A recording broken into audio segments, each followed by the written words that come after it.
Salut, c'est Lucie. Aujourd'hui on se retrouve encore pour un point lecture parce que je n'arrête pas de dévorer des bouquins et j'arrive pas à suivre le rythme tout simplement avec les vidéos. Donc je te présente une fois de plus mes 3 dernières lectures. On commence tout de suite dans l'ordre chronologique avec Homme entre eux de Jean-Paul Dubois. C'est un livre, je vais aller assez rapidement parce que finalement j'ai pas grand chose à en dire. C'est un livre que j'avais choisi juste à cause de sa couverture comme ça, d'un homme solitaire qui marche dans la neige. Alors j'avais acheté ça à la vente annuelle des bibliothèques de ma ville. En fait j'habite à Nantes et tous les ans les bibliothèques revendent tous les livres qu'ils veulent plus en rayon en fait à des prix un petit peu dérisoires. Voilà, donc j'avais acheté un livre, je sais plus quelques centimes ou 1 euro max. À ces prix là on prend pas trop de risques, donc c'est vrai qu'on choisit, enfin personnellement je choisis en tout cas sans trop faire gaffe. Voilà, je prends des bacs comme ça, des livres qui m'inspirent et ma foi j'ai été très mal inspirée ce coup-ci. Ensuite 2 personnages, le premier qui vit dans le sud de la France, qui a une grave maladie, on l'apprend tout de suite, et qui il y a quelques mois s'est fait larguer par sa femme ou sa compagne, je ne sais plus s'il était marié ou non, peu importe d'ailleurs. Donc voilà, vie de merde, destin un peu, enfin voilà, écrasé par sa propre vie quoi. On suit parallèlement un deuxième personnage qui m'intéressait davantage, qui lui est un homme qui vit isolé au fond des bois dans le grand nord canadien, qui chasse pour manger, bref, un homme indur quoi. Dans l'histoire, ces 2 hommes n'ont évidemment rien à voir l'un avec l'autre et on apprend que la fameuse femme qui a quitté le premier, Anna, est le point commun entre deux. Et inévitablement leurs chemins vont se croiser. Résumé comme ça, même moi limite ça me fait envie alors que je sais ce qu'il y a dedans et croyez-moi, non c'est pas la peine. Parce que j'aime bien ces histoires de destins qui se croisent et de personnes qui se rencontrent et qui vivent quelque chose en commun alors qu'à la base ils n'ont rien à voir les uns avec les autres. En bref, c'est quelque chose qui me plaît dans l'idée. Seulement là ça ne fonctionne pas parce que on ne s'attache pas aux personnages, ça c'est une première chose. On sait finalement pas grand chose d'eux, on nous les décrit de façon assez superficielle. Et d'ailleurs je ne sais même plus leur nom. Je sais qu'ils sont appelés non pas par leur prénom mais par leur nom de famille dans le livre. Alors déjà moi c'est quelque chose qui me tient à distance parce que enfin voilà c'est pas du tout intime en fait comme façon de nommer les personnages. L'autre chose c'est que l'écriture ne m'a pas plu du tout. C'est une écriture qui se veut brute, voire crue. Alors pourquoi pas, voilà, pourquoi pas à partir du moment où ça sert le propos. Mais là, comme pour moi c'est une histoire qui n'a pas vraiment de fond, parce que les relations entre les personnages sont pas approfondies, le changement de vie brutal qu'opère le premier personnage finalement n'a aucune conséquence parce qu'il reste dans le même état d'esprit du début à la fin du livre quasiment, alors qu'il est censé, voilà, faire un espèce de voyage, bon j'en dis pas trop, mais qui est censé finalement, on espère, lui apporter quelque chose. Bon bref, et non, ça n'avance pas. La seule chose où on se dit, allez, peut-être ça peut sauver le tout, c'est le décor finalement planté, parce que voilà, le grand nord canadien comme ça, les vastes étendues enneigées, les bois sombres et la nature cool. Et finalement, même les descriptions sont hyper chiantes. Voilà, c'est chiant.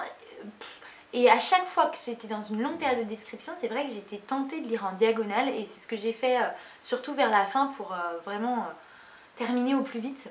Enfin bref, ça m'a pas plu, c'est un livre pas très connu mais si jamais il y a quelqu'un qui l'a lu et qui potentiellement l'a aimé, eh ben, je serais super curieuse de voilà, qu'on m'en dise plus, d'échanger parce que moi je suis complètement passée à côté et il y a d'ailleurs une fin très particulière que là non plus j'ai trouvé, oh non, je me suis dit stop quoi. Même la fin c'est, enfin non c'est pas possible et du coup je me dis bon il y a quoi, il y a une portée philosophique notamment dans les dernières pages que j'ai pas saisie.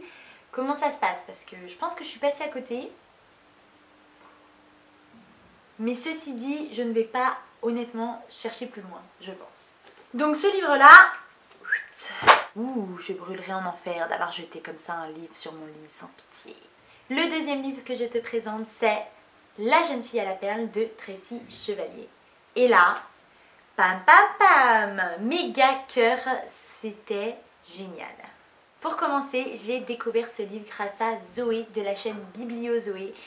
Et franchement, Zoé, si tu regardes cette vidéo, merci, merci, merci. C'était une lecture splendide. Pour ce récit, Tracy Chevalier est partie d'un tableau, celui de Jeunesse Vermeer, qui est celui-ci, La jeune fille à la perle, qui porte le même nom, et a construit en fait autour de ce tableau toute une histoire.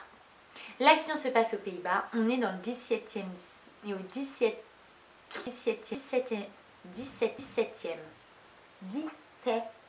L'action se passe aux Pays-Bas, on est au XVIIe siècle et on suit Griette, une jeune fille qui est issue d'une famille très pauvre. Elle est engagée comme servante dans la maison d'un peintre pour aider financièrement sa famille depuis que son père est devenu aveugle dans un accident. Du coup, dans ce livre, on suit simplement le quotidien de la jeune fille qui va s'intégrer doucement dans sa nouvelle famille, entre guillemets, et qui va subir toutes les tensions, qui va aussi découvrir l'art de la peinture à travers le maître de maison.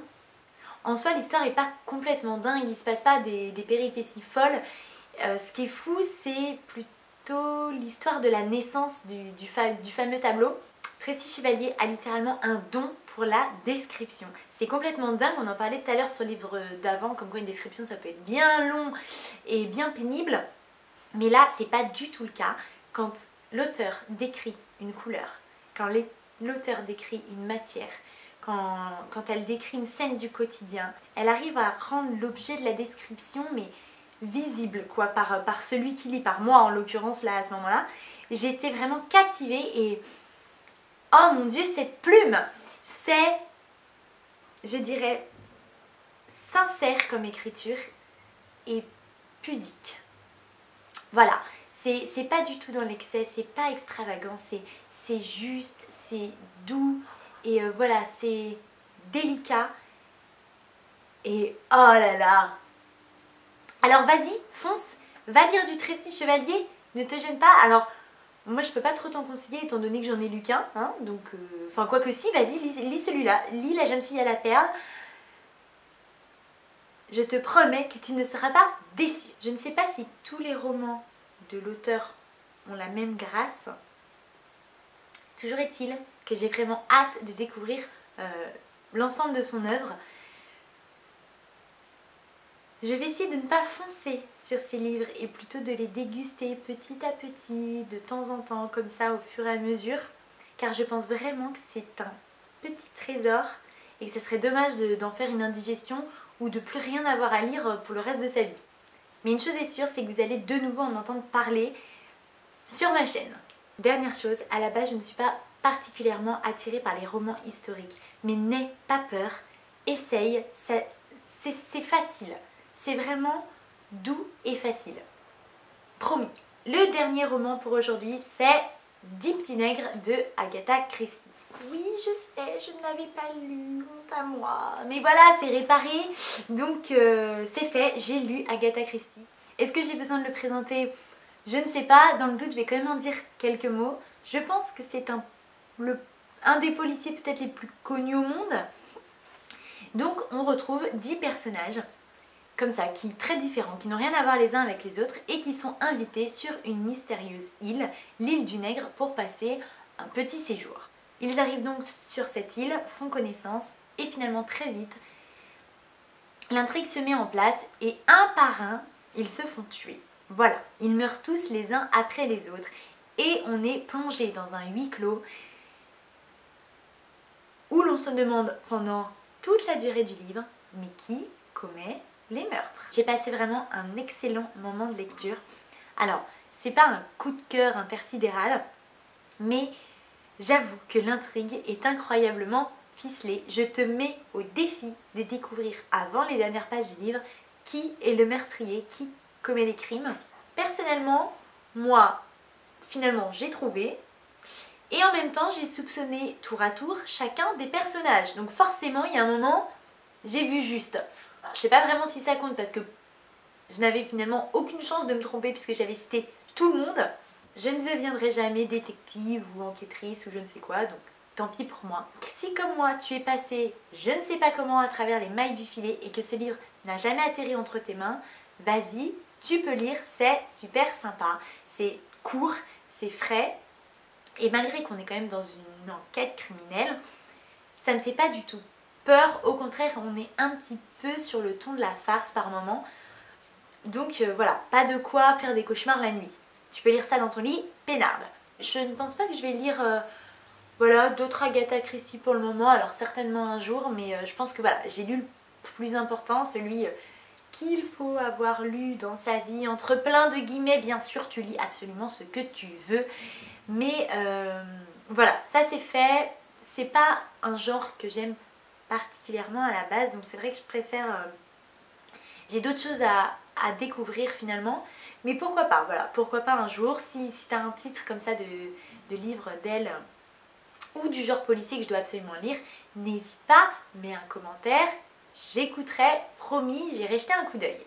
Et ben voilà, c'est déjà fini, alors je te dis à bientôt pour une prochaine vidéo et je te fais plein de bisous. Salut!